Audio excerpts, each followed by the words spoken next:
এটা ছোট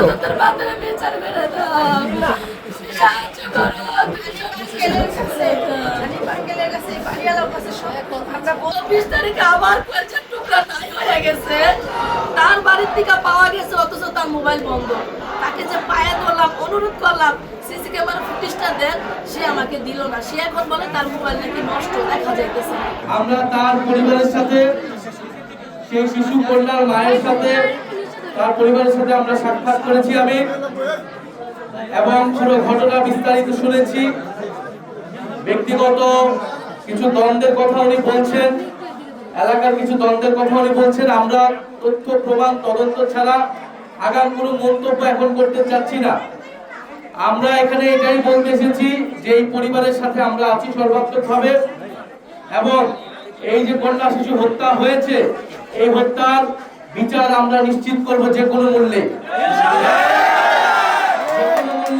ইনশাআল্লাহ আমরা এর বিচার নিশ্চিত করব। এই অভয় এবং এই আস্থা আমরা ওনার মাকে দিয়েছি, কারণ আমরা মনে করি উনি আমাদের এই বোন, উনি আমাদের সাথেই ছিলেন। এবং এই যে তার মেয়েকে এভাবে হত্যা করা হলো, এই হত্যাটা ছিল সম্পূর্ণরূপে পরিকল্পিত। ব্যক্তিগত যেই দ্বন্দ্ব থাকুক বা যেই কারণেই হোক না কেন, এই হত্যাকাণ্ড কোনোভাবেই গ্রহণযোগ্য নয় এবং এটা একটা গর্হিত অপরাধ।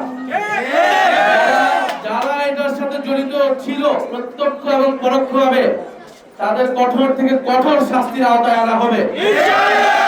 এলাকার যত বড় প্রভাবশালী হোক না কেন, বাড়িওয়ালা হোক না কি হোক, সেইটা কোনো বিবেচনায় নেওয়া হবে না। পুলিশ প্রশাসন নিরপেক্ষভাবে কাজ করবে এবং এই হত্যাকাণ্ডের বিচার আমরা দ্রুত সময়ের মধ্যে নিশ্চিত করব।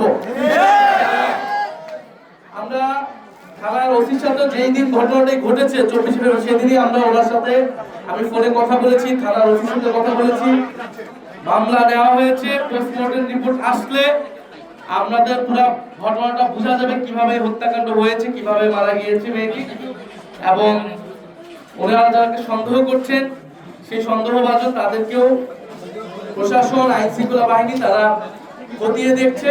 আমরা আশা করি দ্রুত সময়ে, অলরেডি একজন আসামি গ্রেফতার হয়েছে, সন্দেহভাজন একজন। আমরা আশা করব দ্রুত সময়ের মধ্যেই গ্রেফতার হবে এবং এটা ন্যায় বিচার আমরা এই বোনকে সবাই মিলে নিশ্চিত করব। এটা আমাদের ওয়াদা আজকে ওনার কাছে এবং এলাকাবাসীর কাছে।